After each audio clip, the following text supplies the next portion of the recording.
Dear students, आज का हमारा जो प्रैक्टिकल है वो एक्सोथर्मिक रिएक्शन से रिलेटेड है।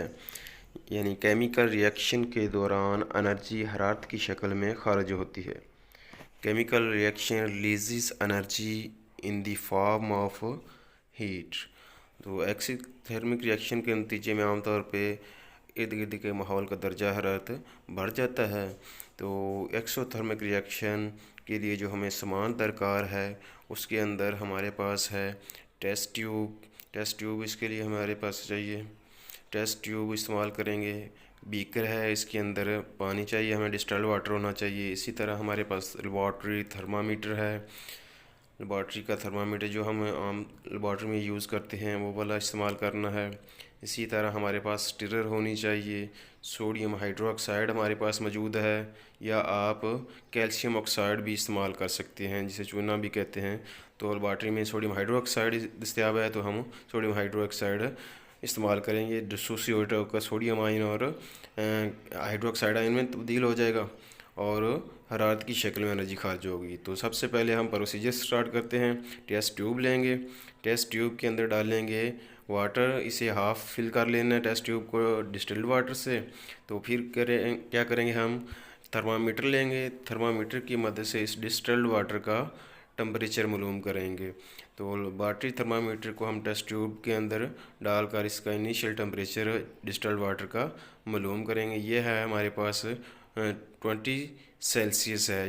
यह सर्दी का मौसम है, 20 सेल्सियस है, इसे हमने नोट कर लेना है। T1 है इनिशियल टेम्परेचर।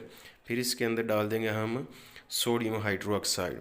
सोडियम हाइड्रोक्साइड जैसे हम टेस्ट ट्यूब के अंदर डाल देंगे तो फिर आप नोट करेंगे, मुशाहिदा करेंगे कि हिलाने की मदद से जैसे हम इसे हिलाएंगे तो टेस्ट ट्यूब हमारे हाथ में है तो हम महसूस कर सकते हैं हाथ की मदद से, सेंस ऑफ टच के ज़रिए कि टेस्ट ट्यूब का टेम्परेचर जो है वो इंक्रीज़ हो रहा है।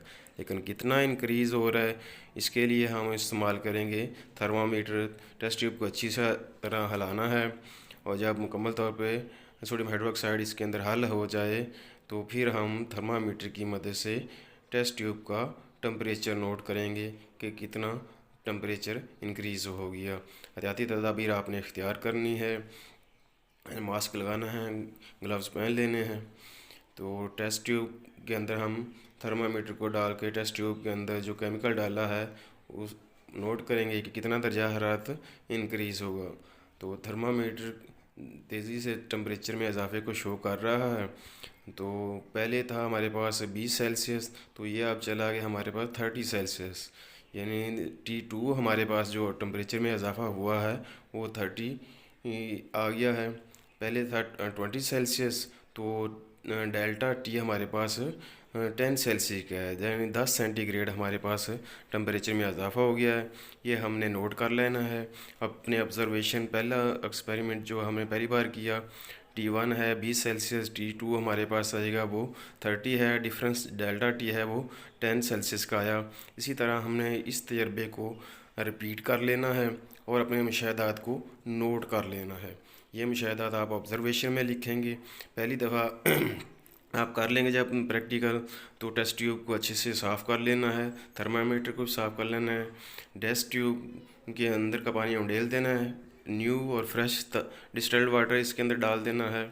और इसी तरह आपने इनिशियल टेम्परेचर T1 मालूम करना है, T2 मालूम करना है और डेल्टा T टेम्परेचर में जितना इजाफा वो मालूम करना। ये एक्सपेरिमेंट को आपने 3 बार रिपीट करना है, अपने मुशाहदात को टेबल की शक्ल में देनी है और ऑब्जर्वेशन में के अंदर लिख देना है। आखिर पे हम लिखेंगे इसका रिज़ल्ट लिखेंगे, यानी नतीजा क्या निकाला। हम नतीजा ये निकाला कि केमिकल रिएक्शन के दौरान एनर्जी हरारत की शक्ल में खारिज होती है। तो उम्मीद है आपको वीडियो पसंद आई होगी। वीडियो को लाइक करें और चैनल को सब्सक्राइब करें।